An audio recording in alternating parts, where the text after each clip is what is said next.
Por questões didáticas, eu dividi essa aula em duas partes. A primeira parte tratando sobre o início das disposições gerais do Manual de Fiscalização. E a segunda parte dando continuidade até chegarmos nas fichas de procedimentos, do manual. Manual Brasileiro de Fiscalização de Trânsito. O que vem a ser esse manual? O Manual Brasileiro de Fiscalização de Trânsito é um manual de procedimentos de fiscalização. Esses procedimentos tratam do que o agente vai executar no seu dia a dia, dos procedimentos que o agente vai utilizar no seu dia a dia quando diante de uma constatação de uma infração de trânsito. E como ele é dividido? Esse manual ele é dividido em dois volumes. O volume 1, que trata das infrações municipais e as concorrentes, ou seja, as competências, além de serem do município, dos agentes municipais, são também de agentes estaduais ou rodoviários. Esse volume 1 foi lançado em 22 de dezembro de 2010, a sua publicação, e teve prazo de adequação até 31 de dezembro de 2014, ou seja, atualmente já está em pleno vigor, em sua totalidade. Houve uma alteração em 2014, ainda no ano de 2014, desse volume 1, que veio trazida aí essa alteração pela resolução 497 do Conselho Nacional de Trânsito. Essa alteração, ela fez inúmeras modificações, a título de algumas alterações, foram 18 alterações, e uma nova ficha que trata do tempo de descanso do condutor profissional, do motorista profissional. Além de ter revogado aí 14 fichas de procedimentos do manual. A resolução 561 de 2015 veio logo em seguida, trazendo o volume 2 desse manual. Volume 2 este que apenas complementou o Manual Brasileiro de Fiscalização de Trânsito. Ou seja, o manual não é dividido em dois volumes distintos. Em um volume 1 com informações e volume 2 logo em seguida atualizando o volume 1. Não é dessa forma. O volume 2 ele apenas complementa as infrações de competência estadual e rodoviária que faltaram no volume 1. Então, o Manual Brasileiro de Fiscalização de Trânsito é um manual de procedimentos que se complementam entre seus volumes. Volume 1 e volume 2 juntos completam este manual. Essa resolução 561 de 2015, ela trouxe aí as infrações de competência estadual e rodoviárias que faltavam, né? Entrou em vigor desde a sua publicação, que foi em 2 de fevereiro de 2016, tendo prazo de adequação para que os órgãos e entidades do Sistema Nacional de Trânsito pudessem adequar os seus procedimentos em até dia 22 de fevereiro de 2016. Então, neste momento, também está em pleno vigor o volume 2 desse Manual de Procedimentos. Entrando na parte geral do Manual Brasileiro de Fiscalização de Trânsito, nós temos algumas normas que os agentes devem seguir. Não só os agentes, como também deve ser observado isso durante todo o processo administrativo de trânsito, tendo em vista que o auto de infração de trânsito dá o start desse processo. Uma das normas que eu chamo a atenção é de que o agente deve estar devidamente uniformizado e na função. Então, o policial militar, como é o nosso caso aqui no Batalhão de Polícia Rodoviária, tem que estar devidamente uniformizado e no seu horário de trabalho, para poder exercer a sua atividade de agente de trânsito do Departamento de Estradas e Rodagem de Pernambuco, DR. Eu não posso, em hipótese alguma, sob qualquer argumento, utilizar-se do poder investido de agente de trânsito para exercer ali situações de cunho pessoal. Por exemplo, estou num momento seguindo para o meu trabalho e sem uniforme, sem a minha viatura, e de repente me deparo com uma situação de um avanço de semáforo. Então, por vontade de justiça própria, tentar ali fazer uma autuação sob hipótese alguma, eu posso fazer isso porque eu não estou devidamente uniformizado e não estou exercendo a minha função, ou seja, ainda não adentrei ao meu serviço. Então isso é uma regra que é trazida no Manual Brasileiro de Fiscalização de Trânsito. Segunda regra que eu trago aqui como regras trazidas pelo manual: os veículos devem estar devidamente caracterizados. Aqui nós temos uma situação que é dúvida de muitos companheiros. Será que a viatura de trânsito deve ser a viatura amarela? Será que tem que ser apenas a viatura padronizada como viatura de trânsito? Não necessariamente, não. Apesar de, no nosso estado, termos uma viatura específica para o trânsito, não é necessário que seja essa viatura nessa cor. O Manual Brasileiro de Fiscalização de Trânsito, que traz essas regras de forma nacional, as regras são padronizadas em todo o território nacional, dizem que a viatura, essas regras dizem que a viatura deve estar caracterizada, o veículo deve estar devidamente caracterizado, conforme padrão do órgão. Então, independentemente de termos uma viatura amarela, termos uma viatura cinza, uma viatura branca, se é uma viatura caracterizada como viatura da Polícia Militar de Pernambuco, ali nós já estamos aptos a exercer a nossa atividade de fiscalização de trânsito. Claro que quando devidamente credenciados como agentes da autoridade de trânsito. Essas regras, elas advêm de muito antes do Manual de Fiscalização. Elas advêm aí do decreto número 86.714 de 1981, que é o decreto que versa sobre o trânsito viário de Viena. O decreto que trata o Tratado sobre Trânsito Viário de Viena, que traz ali no seu artigo 6º, onde vai tratar do assunto das ordens dadas pelos agentes encarregados de regular o trânsito. No seu item 1, os agentes encarregados de regular o trânsito serão facilmente reconhecidos e visíveis à distância, tanto de noite como de dia. Então essa regra já vem desde o Tratado de Viena, de Trânsito Viário de Viena, e veio reforçada aí no Manual Brasileiro de Fiscalização de Trânsito na sua parte geral. Outra situação interessante é a de que o auto de infração de trânsito, aqui tratado como AIT, traduz um ato vinculado na forma da lei. E o que isso quer dizer?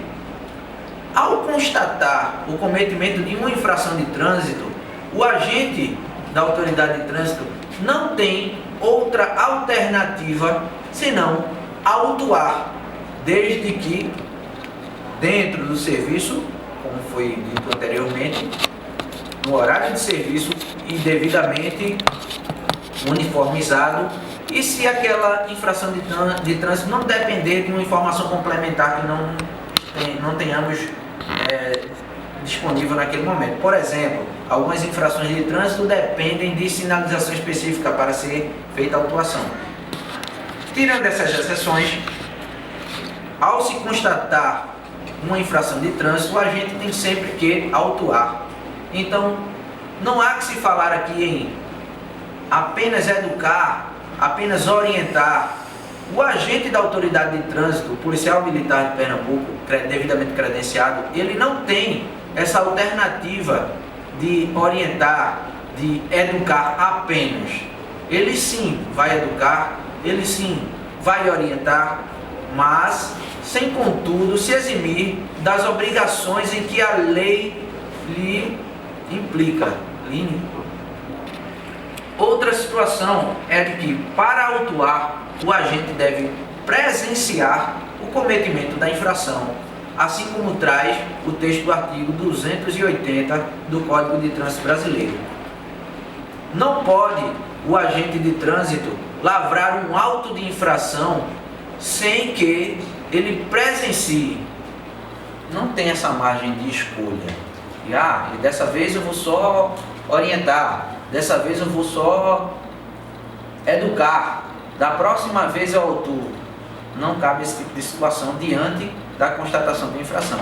E isso veio bem marcado, né, bem ilustrado no próprio Manual Brasileiro de Fiscalização de Trânsito. Tendo em vista que o auto de infração de trânsito também é um ato administrativo e deve seguir aí também, deve conter seus elementos ou requisitos, dentre eles a competência. Então a competência, segundo o artigo 280 do Código de Trânsito Brasileiro, para lavrar o auto de infração, é de quem presenciou o cometimento da infração. Então, jamais, na regra geral, um agente de trânsito pode lavrar um auto de infração de uma infração que ele não constatou, que ele não presenciou, havendo apenas uma única exceção trazida aí no Manual Brasileiro de Fiscalização de Trânsito pela Resolução 497 de 2014. Lembram que a gente falou agora há pouco da alteração que teve o Manual Volume 1 em 2014? Então trouxe aí o Instituto da Convalidação para a lavratura do auto de infração de trânsito. O que seria essa convalidação? Seria consertar o erro, consertar o vício de competência que há quando um agente não constatou uma infração e está lavrando o auto de infração de outro agente que constatou. E como se dá essa convalidação, essa única exceção diante da lavratura de um auto de infração? Em um comando, em uma blitz de fiscalização de trânsito, em que um agente constate a infração e ao outro seja dada a missão, a incumbência de lavrar o auto de infração, o agente que primeiro presenciou o cometimento dessa infração de trânsito deve convalidar o auto de infração na respectiva planilha de controle de fiscalização ou mesmo no auto de infração de trânsito, ali no seu campo de observações. Mas o porquê disso? Com a evolução do tempo, a evolução da norma, foi criada, por exemplo, a Operação Lei Seca.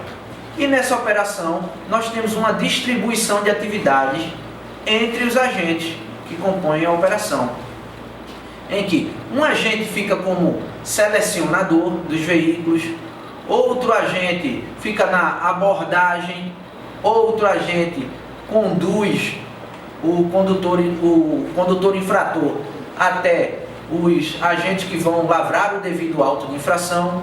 Então, por questões logísticas, se atribuem competências aos agentes que vão participar de uma operação, de um comando, uma blitz de fiscalização. Nesse sentido, para que se agilize a operação, é necessário que cada um tenha uma função específica. Então, o próprio Manual de Fiscalização já trouxe essa possibilidade de convalidação do vício de competência.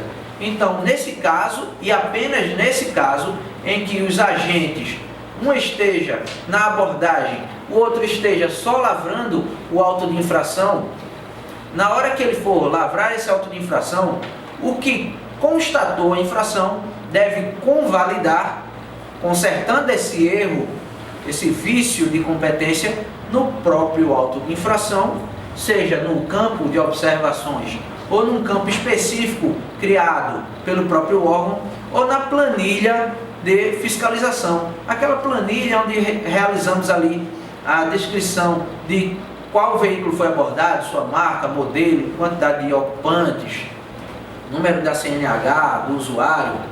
Então naquela planilha ali deve constar, ou nela ou no auto de infração, quem foi que presenciou o auto de infração. Então temos aí que ambos os agentes, nesse caso, devem assinar o auto de infração. Essa é a única exceção para a lavratura do auto de infração por quem presenciou. E o que vem ser essa autuação? Eu costumo frisar sempre a diferença entre autuar e notificar. Muitos agentes de trânsito gostam de chamar a autuação de notificação. Porém, autuar é o ato de preencher o auto de infração de trânsito, preencher esse documento público. enquanto que notificar é um gesto, um ato que a autoridade de trânsito faz para dar ciência ao proprietário ou condutor autuado que em seu veículo foi lavrado um auto de infração, por exemplo, ou dar uma ciência de que foi aplicada uma penalidade. Então, em um caso específico, o auto de infração de trânsito ele equivale sim a uma notificação de autuação. E apenas em um caso, o auto de infração de trânsito só vai equivaler a uma notificação de autuação quando e apenas quando o condutor que está sendo autuado for o proprietário do veículo, este opta por assinar o auto de infração de trânsito e ainda, segundo a resolução 619 de 2016 do CONTRAN, e ainda constar também no auto de infração de trânsito a informação de que ele tem um prazo não inferior a 15 dias para exercer a sua defesa. Então, apenas nesse caso, o auto de infração não é que ele vai ser a notificação de autuação, mas ele vai equivaler a este documento, estando desde já ciente o proprietário, condutor também nesse caso, ciente de que foi autuado, devidamente autuado. Então a autuação é o ato de preencher o auto de infração de trânsito, nada mais do que isso. É trazido no manual, que é o ato administrativo da autoridade de trânsito ou de seus agentes, quando diante do cometimento da infração de trânsito, devendo ser formalizado por meio da lavratura do auto de infração de trânsito. Então, em outras palavras, nada mais é que preencher o auto de infração de trânsito. Isso seria autuar. E o que é o auto de infração de trânsito? Mais à frente nós vamos tratar, num módulo específico, sobre este documento. Mas o conceito dele já é trazido no Manual Brasileiro de Fiscalização de Trânsito, de que o auto de infração de trânsito é uma peça informativa que vai ali subsidiar, vai auxiliar em trazer informações para a autoridade de trânsito na aplicação das penalidades, vai auxiliar a autoridade de trânsito na aplicação de suas penalidades. E sua consistência, ou seja, a consistência do auto de infração de trânsito está na perfeita, vejam que é perfeita a caracterização da infração. Ou seja, deve constar no auto de infração de trânsito as informações mínimas ali para caracterizar o cometimento de uma infração de trânsito, devendo ser preenchido de acordo com as disposições contidas no artigo 280 do Código de Trânsito Brasileiro. Ou seja, deve constar ali, no mínimo, a identificação do veículo, sua marca, informações complementares, o local da infração, data e hora, a tipificação da infração, ou seja, qual foi a infração cometida pelo infrator e demais normas trazidas aí pelo nosso sistema, nosso ordenamento jurídico de trânsito, com registro dos fatos que fundamentaram a lavratura deste auto de infração de trânsito. Isto é o AIT. Quando da configuração de uma infração de trânsito, quando ela depender, a configuração de uma infração de trânsito depender de uma sinalização específica, esta deve revelar-se suficiente e corretamente implantada de forma legível e visível. Caso contrário, o agente não deverá lavrar o AIT, comunicando à autoridade de trânsito com circunscrição sobre a via a irregularidade observada. Isso significa que, em alguns casos, o manual em suas fichas vai trazer que é obrigatória uma sinalização específica para se lavrar aquele AIT, para se autuar diante daquele cometimento de infração. Por exemplo, uma infração de estacionamento irregular, de acordo com local e horário, por exemplo, depende de uma uma placa específica naquele momento, a placa mais uma sinalização horizontal, se for o caso. Então, se aquela sinalização ela está incorreta, se ela estiver incorreta, exemplo, a placa de cabeça para baixo, a placa pichada, então o agente de trânsito não vai poder autuar, porque é obrigatória uma sinalização específica para se lavrar aquele auto de infração de trânsito. E além de não lavrar o auto de infração de trânsito, o Manual Brasileiro de Fiscalização traz uma responsabilidade a mais para o agente.